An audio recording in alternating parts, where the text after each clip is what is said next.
Okay, James with my British by Love and Pups. Sue's Urban Garden. So I've got a cockapoo's DNA test back, and it shows that she has one copy of Merle. It shows big M. Well, it should show big M, little m. So you didn't say that. So her color is almost white with tan ears and pink and black nose, 10 weeks old, with 2 copies of tan point. Shows up well. What does this mean for breeding? Well, I'm not sure exactly what you're asking here, but I mean, the first thing is, look, a Merle dog that has a single copy of Merle, unless it's either a what's called a extreme pied or a cream, should show the Merle. Now, some dogs only show a little bitty bit of Merle, maybe on the ears or a little bit on the muzzle, so it can be confusing on those dogs. Most dogs, when they're Merle, show it over their body, and it could be extremely loud or just a little bit of Merle. So you're asking about what does this mean for breeding? Well, what it does mean for breeding is you don't breed that dog to another Merle. That's the takeaway here. Don't breed a Merle to a Merle, because if you do, you can have problems with deafness and sight. So you don't breed Merles to Merles. So anybody who's responsibly produced a Merle, it'll only have a single copy. It won't have 2 copies. I don't know if that's what you're asking, but that's what I'm telling.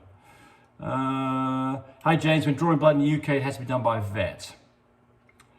And I actually did some research on this, and you're absolutely right. So, you know, they've got these stupid rules in England. I'm formerly an Englishman, I'm American now.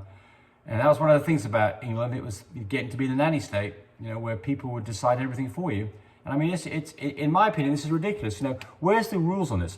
I mean, the reason they're doing this is they don't like people breeding dogs. And the people who don't like people breeding dogs have managed to get this legislation in place to stop you from doing things like doing progesterone tests. And they're going to demand that you have a vet do this.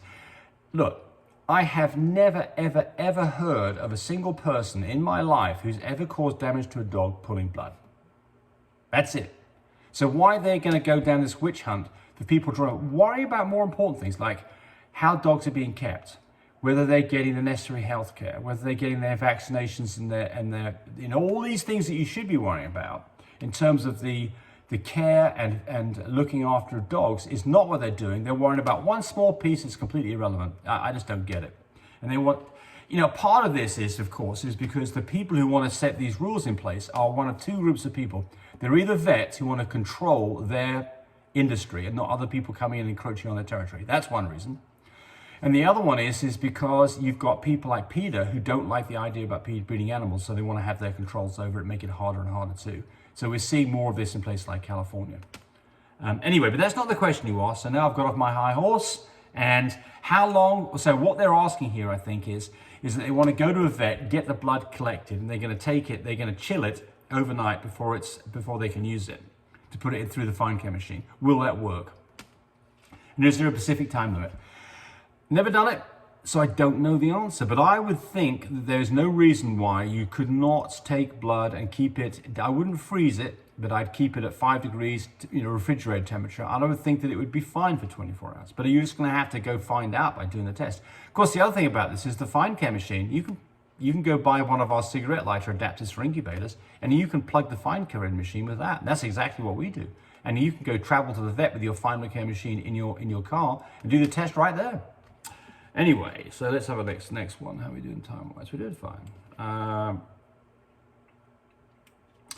D. Watts. I have a puppy that came back from a blue Frenchie and a Merle Frenchie. I believe it's a platinum, but it has one small Merle patch only on its face, nowhere else. Could it be considered platinum if it just has a small patch of Merle just on its face? Well, look, platinums, in my experience, they're cream dogs. Of course, they are cream dogs. And because of that, it hides everything up and you don't see the Merle. I have a platinum Merle who does not show any Merle at all. His name is Duke.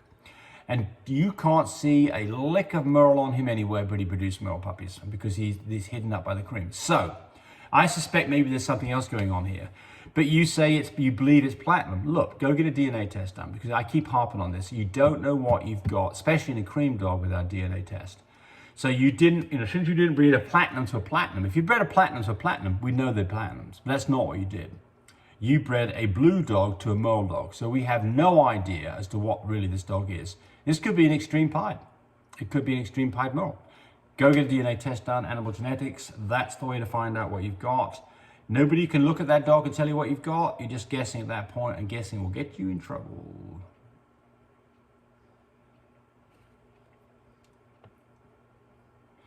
And D. Watson below this says, are you sure so the platinum can't have any mole on its face?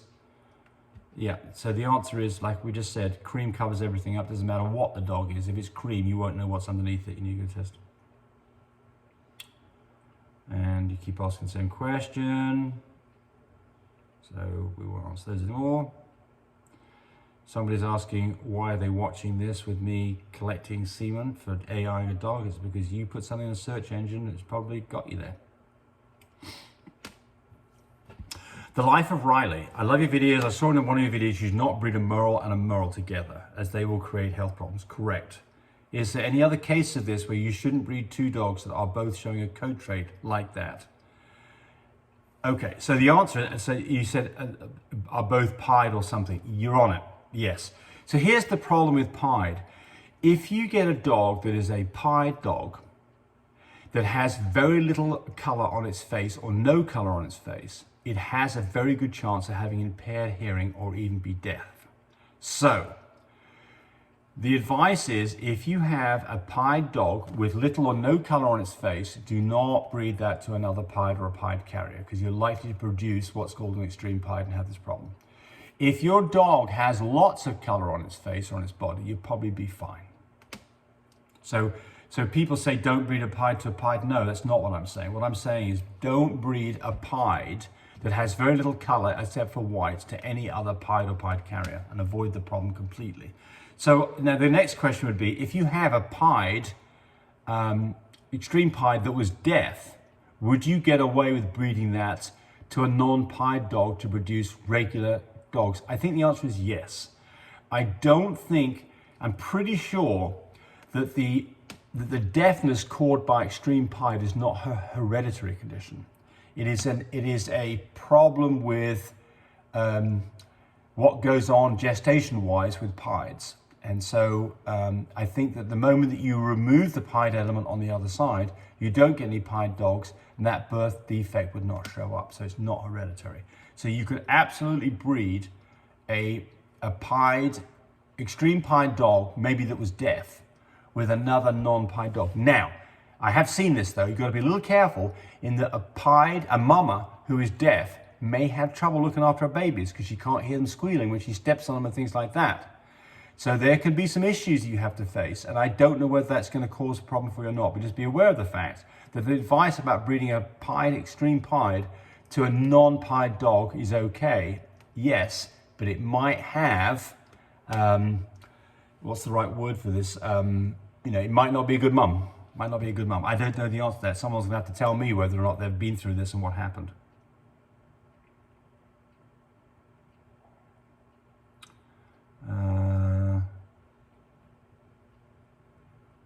Somebody's talking about when I'm collecting a dog, they're saying that's pee. No, it's not pee. That's prostate fluid.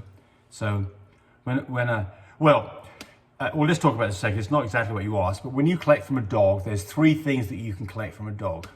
Prostate fluid that's clear, urine, which is yellow, and semen, which is cloudy. The stuff you want is the third stuff, the semen. Typically in most dogs, when we collect what we call a sperm-rich fraction, which is the first part. And then when it goes clear, prostate fluid, we stop collecting because the prostate fluid does not travel very well if you're shipping semen. But sometimes a dog can urinate at the beginning or at the end or during the process. And if that happens, you can centrifuge on a very slow speed and get rid of all the fluid other than a small collection with a little kind of what looks like a kind of a lump of rice in the bottom of it. That's the semen ball. Reconstitute that with some warmed up extender and you're good to go. If you are going to centrifuge semen, it's got to be done very slow speed. Otherwise, you will damage the semen immediately. What is the, Kerry Harris asks, what is the difference between L1 and L4? We're talking about fluffy genes. So there's presumably there's an L2 and an L3. Never seen it in a Frenchie, but you see it as called an L or an L1 or an L4. to the best of my knowledge, which has been fairly extensive, I don't think there's any difference at all in terms of the coarseness or coat length between L1 and L4. Certainly you can have puppies in a litter where there is quite a bit of variation between one puppy and another. But I can tell you from my experience, and I've had big litters with Frenchies, Fluffies, that it doesn't equate to the L1 or the L4. So some people act like they want to put an L4 with an L4 and an L1 with an L1, or they'd rather have an L4 than L1. Nah, don't worry about it. Just L1, L4, who cares? It's all the same thing. I mean, it's obviously a slightly different genetic factor to it, but not one that you're going to be expressed in terms of coat length or coat coarseness or thickness.